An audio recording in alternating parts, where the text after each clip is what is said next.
Hey, what's up guys? I'm KCDOVN here with another music tutorial.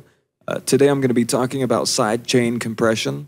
I'm going to be sidechaining my kick to the bass pad here to get an effect that kind of sounds like Deadmau5 or Calvin Harris, who have really popularized this effect in recent years. So if we take a listen, we can see where the frequencies are hitting with our kick and our bass pad here. You'll see that they share the same frequency range, or they are within the same frequency range. And basically by sidechaining them, we can make the bass pad duck a little bit lower. And by ducking, I mean the volume is just reduced a little bit every time that the kick hits. What this will do is give you that pumping effect, and it'll also allow the two to sit better in the mix. So let's take a listen.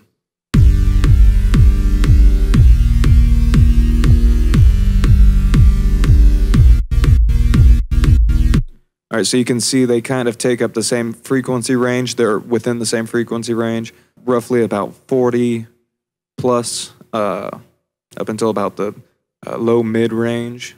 So what we're going to do is we're going to highlight insert 2, which is where our kick is sitting at. And once that's highlighted, we're going to go down to insert 1, where this arrow box is that's pointing upward.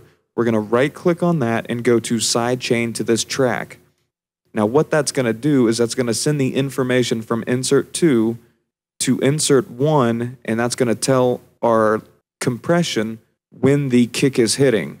So that's going to allow the compressor to lower the volume a little bit whenever the kick hits.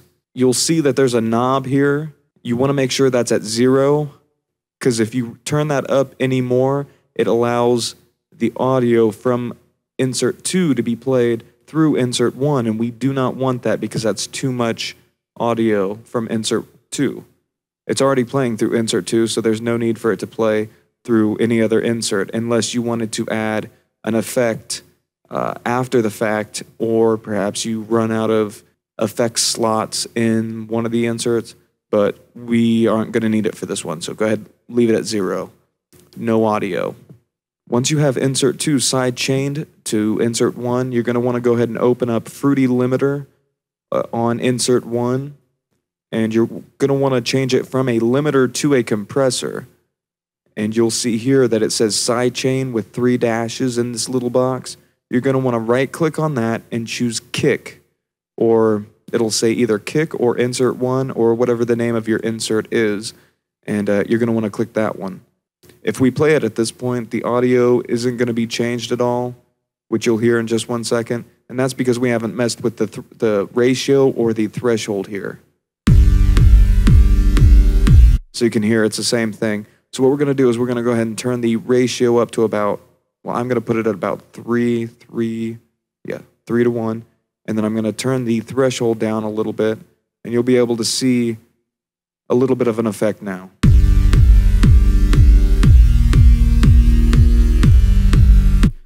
So the white line here is where the compressor is lowering the volume on our bass pad. So if I was to turn it down to 0, you'll really be able to see how it's affecting the audio.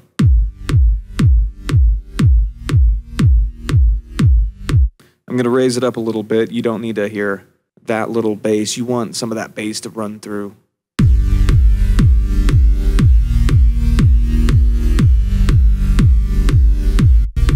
See, there you go, you got that pumping effect, but you don't want it to be too drastic unless that's your taste, but more or less you just got to play with it and find out where exactly you want these settings to produce the sound that you want. There's also a knee here for the compressor, hard knee, soft knee, and that will also affect your ratio and threshold. If you don't know about the compressor knee settings, it's best to look it up. The compressor can be kind of complicated, but if used properly, it can help you out a lot, especially if you use it with effects like sidechain compressing.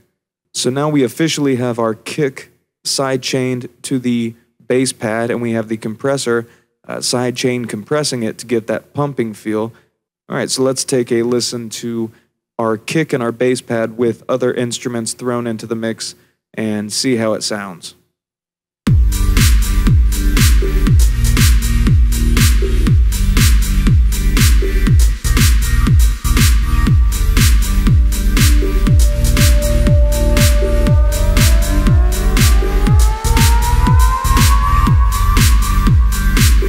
So there you can see it's not too shabby, and it's a great little effect to use.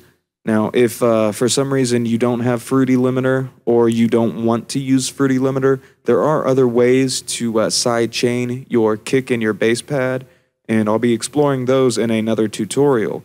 But for now, that is the sidechain compression. Any questions or comments, go ahead and leave below.